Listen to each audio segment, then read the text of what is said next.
Hey guys, ఎలా ఉన్నారు? Iran న్యూక్లియర్స్ ను అమెరికా నైట్ కి నైట్ ఒక పెద్ద హ్యామర్తో కొట్టినంత పనిచేసింది. అందుకే ఆపరేషన్ మిడ్ నైట్ హ్యామర్ అని పేరు పెట్టారు.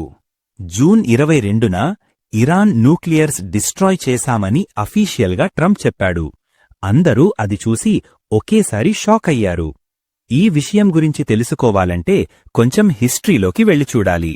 అది చాలా పెద్దది, కానీ షార్ట్గా చెప్పేస్తా, వినేయండి. ఒక టైంలో 1950స్లో అమెరికా ఇంకా ఇరాన్ అంటే క్లోజ్ ఫ్రెండ్స్గా ఉండేవాళ్లు. యాటమ్స్ ఫర్ పీస్ అనే ప్రాజెక్టుతో అమెరికా ఇరాన్కి న్యూక్లియర్ టెక్నాలజీ ఇచ్చింది. బాంబ్స్ చేయడానికి కాదు, పీస్ఫుల్ ఎనర్జీ కోసం. కానీ 1979లో జరిగిన ఇరాన్ ఇస్లామిక్ రెవల్యూషన్తో టోటల్ గేమే చేంజ్ అయిపోయింది. అప్పటినుంచి ఇరాన్ ఇంకా అమెరికా ఫ్రెండ్స్ నుంచి వర్స్ట్ ఎనిమీస్గా అయ్యారు. అలాగే ఇరాన్ సీక్రెట్గా న్యూక్లియర్ వెపన్స్ తయారు చేయడం స్టార్ట్ చేసింది. 2002లో శాటిలైట్ ఇమేజెస్లో నాటాంజ్ అనే ఏరియాలో సీక్రెట్ న్యూక్లియర్ సైట్స్ కనిపించాయి. అప్పుడు అందరికీ ఇరాన్ సీక్రెట్గా ఏమో చేస్తుందని అర్థమయ్యింది. 2015లో JCPOA joint comprehensive plan of action deal వచ్చింది. ఆ డీల్ ప్రకారం ఇరాన్ యురేనియంను 3.67% కంటే ఎక్కువ యూజ్ చెయ్యొద్దు. దానికి ఇరాన్ కూడా ఓకే చెప్పింది. ఆ డీల్లో ఇంక వేరే రూల్స్ కూడా ఉన్నాయి. కానీ 2018లో డొనాల్డ్ ట్రంప్ ఎంట్రీ ఇచ్చి ఈ డీల్ నుండి బయటకు వచ్చాడు. ఇక ఇరాన్ ఇదే మంచి టైం అని చెప్పి యురేనియం వాడటాన్ని 60% వరకు పెంచింది. అంటే వాళ్లు బాంబ్స్ చెయ్యడానికి ఎంతో దూరంలో లేరు. ఇంకా అలా సిచ్యువేషన్ ఇంకా హీట్ అయ్యింది. ఇజ్రాయెల్తో పాటు మొస్సాద్ కూడా అలర్ట్ మోడ్లోకి వెళ్ళింది. సైంటిస్ట్స్ ని ఎలిమినేట్ చేయడం, ఇరాన్పై సైబర్ అటాక్స్తో సెంట్రిఫ్యూజ్ సిస్టమ్స్ ని డిస్టర్బ్ చేయడం స్టార్ట్ చేశారు. అలా కంటిన్యూ చేస్తూ రీసెంట్గా జూన్ 13, 2025న operation rising lion Israel start చేసి 200కు పైగా ఫైటర్ జెట్స్తో ఫుల్ స్కేల్ అటాక్ చేసింది. ఇలా జరుగుతుండగా యుఎస్ ఒకేసారి అందరికీ సడన్ షాక్ ఇచ్చింది.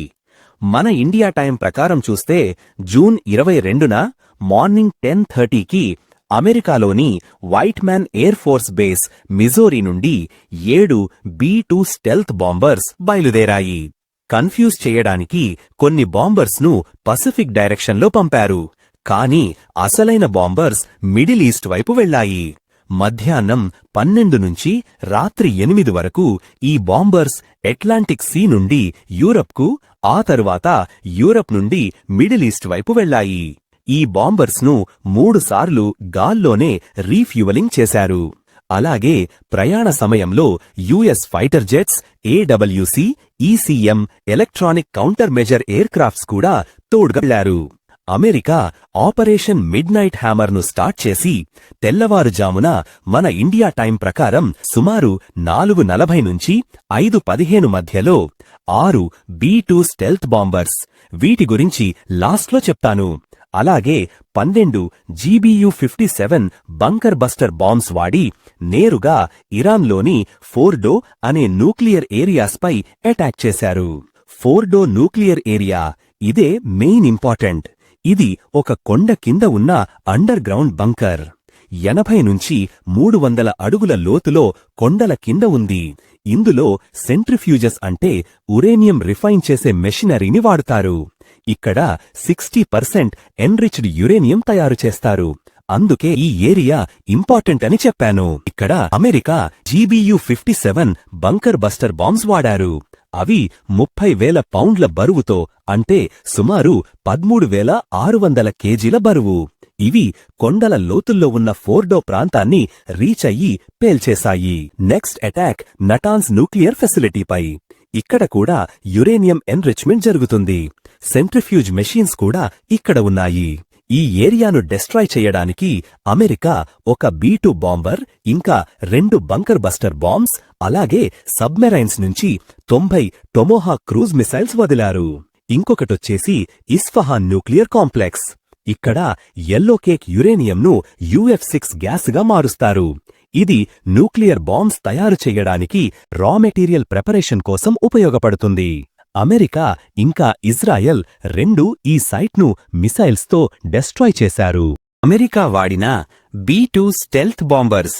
దీన్ని deep under ground bunkers destroy చేయడానికి వాడుతారు. దీనికి స్టెల్త్ టెక్నాలజీతో తయారు చేయడం వల్ల రేడార్స్ కూడా గుర్తుపట్టలేవు. డైరెక్ట్ వెళ్లి టార్గెట్ను అటాక్ చేసి వచ్చేస్తాయి. ఇంకా అది ఒకేసారి 11,000 కిలోమీటర్లు ప్రయాణించగలదు. చివరికి న్యూక్లియర్ బాంబ్స్ని కూడా తీసుకుపోయి టార్గెట్ పైన అటాక్ చేస్తుంది. వీటిలో మొత్తం 2 క్రూ మెంబర్స్ ఉంటారు. ఇలాంటి ఇంకా ఎన్నో ఇన్ఫర్మేటివ్ వీడియోస్ మీ ముందుకు తెస్తాను. ఈ ఛానల్ను సబ్స్క్రైబ్ చేసి పెట్టుకోండి.